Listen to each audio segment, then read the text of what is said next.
Okay, guys. So today, just want to talk about the radical expression with simplifying radical and converting it from radical form to exponential form, and also we'll talk about some of the rigorous stuff regarding the one involving with constants, variables, and also different type of rational exponents. So let's start with the basic one. So as you can see that we do have square root of 32. So square root of 32, so that one is written as a equals square root of 32, so we'll try to break it apart. So one is considered 16 and 2. So anytime that I deal with the non-perfect square number, you always want to break that apart. So the perfect square number and the non-perfect square number. So we got 4 root 2, and that's what the answer is. And then for b, so it's quite similar. So 200 is a non-perfect square number again. So this one can be written as 102. So square root of 100 is 10, so 10 root 2. And then for c, we do have cube root of 27, x to the power of 5. So you may notice that this one can separate it. So cube root of 27, cube root of x to the power of 5. And the property that I'm using, it's about the radical form. So m root of ab, so it's written as m root of a times m root of b. So you may notice that cube root of 27, which is 3, and then cube root of x to the power of 5 can be written as the exponential form, which is 5 to the 5 over 3. So we do know that it's improper fractions, so we can convert it to a mixed fraction. So it's written as 3 and x to the power of 1 and 2/3. So things that we can separate it, so 3x, so that's going outside the radical. And then the one that goes inside the radical, we do have cube root of x squared. That would be the simplest form. And normally people want to leave it like that as well, so either way is fine. So one is called the exponential form, the other one is called the radical form. And then for d, so we do have 4 root of 32, x to the power of 9, and then y to the power of 10. So again, first thing that you want to do, you want to separate them. So 4 root of 32, and then 4 root of x to the power of 9, and then 4 root of y to the power of 10. And now the better way to get started with this is that whatever the number you have, so you always want to leave that as a radical form. The one with the variable, you can always convert it back to the exponential form.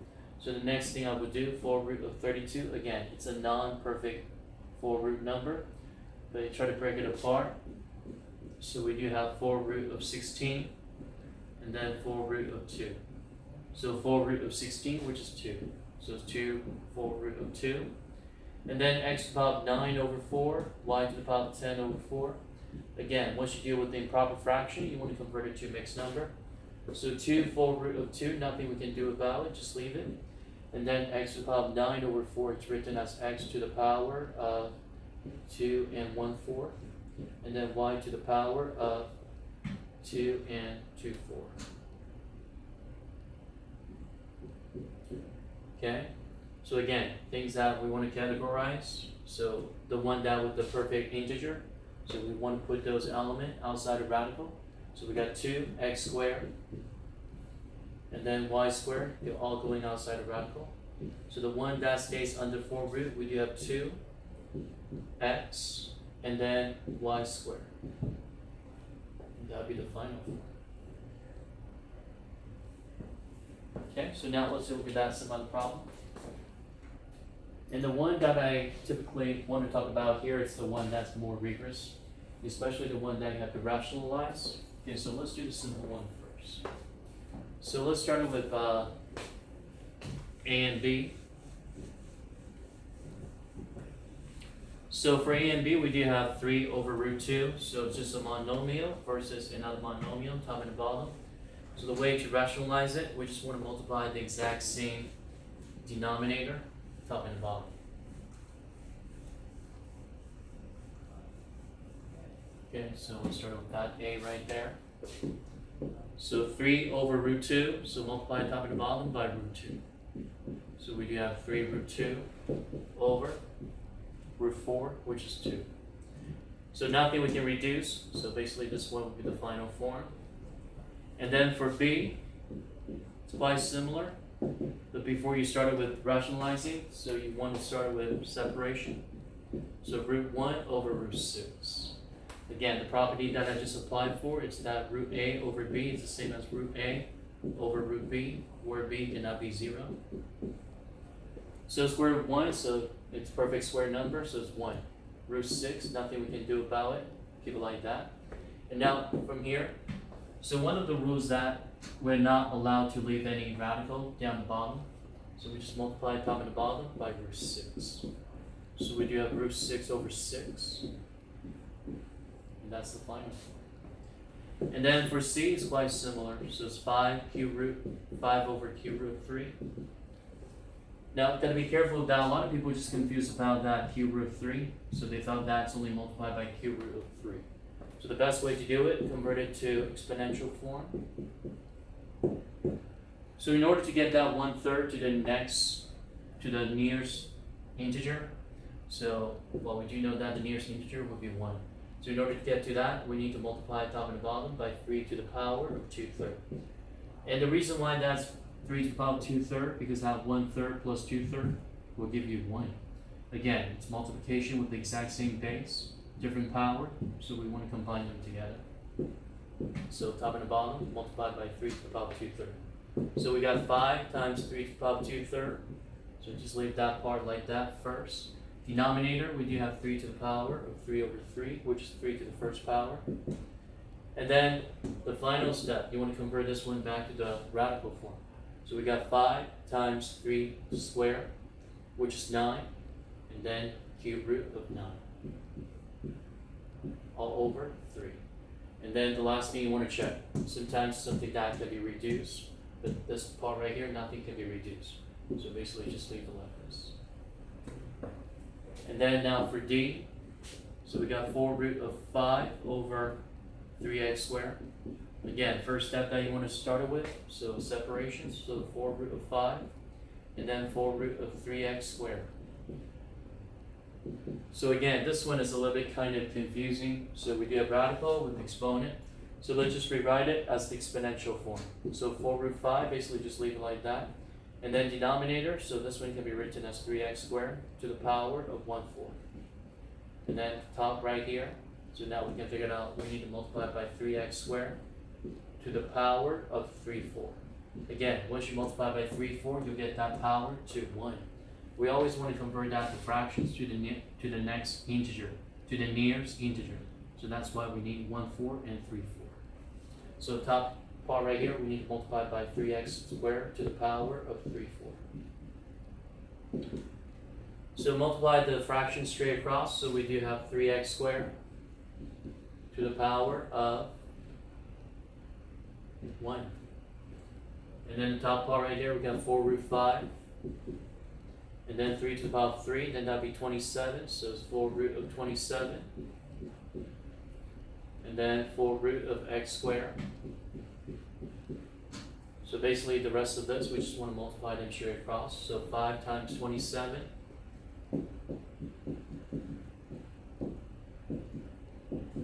Which is 135.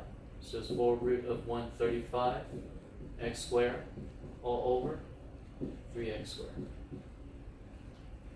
Again, nothing we can reduce at this moment, so as long as there's no radical down the bottom, so that means it's the final form. And now let's try E and see what happened. So E and F, so now it's getting more difficult.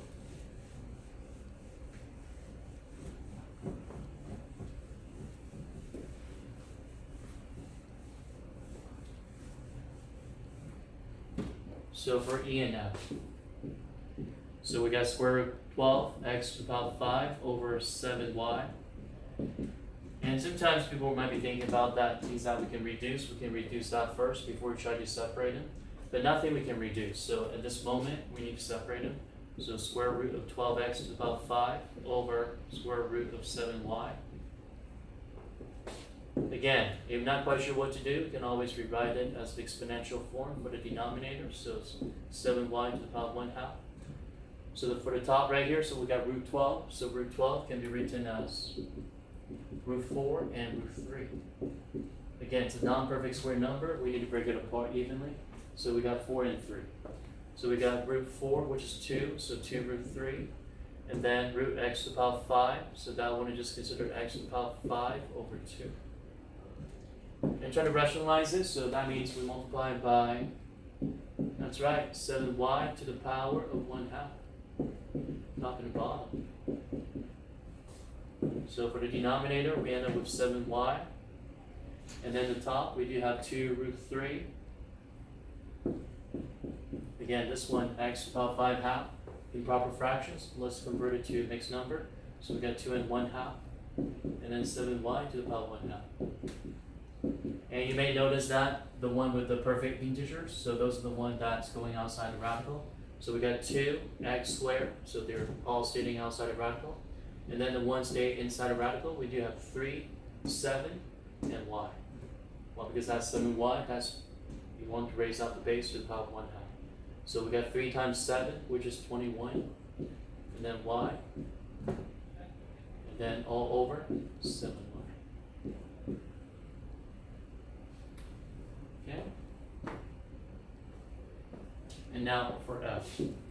So we got square root of again 4x. So basically this one using the properties of radicals with another radical. So anytime they see something like that, and root of x. So this one is written as x to the power 1 over n to the power of 1 over n. So it's the same as x to the power 1 over n times n. So basically this one is like 4x to the power of 1/2 and to another power of 1/2. So 1/2 to the power 1/2, it's a power of another power. So I'm sure you guys know what that is. So it's 4x to the power of 1/4. And then eventually convert it back to the radical form. So we do have 4 root of 4x. Okay. So thank you for watching this video today. And so you guys like the channel, so please subscribe it. You can always either fast forward or you can rewind it to watch things that you're getting struggle. Okay. So once again, thank you for watching the video.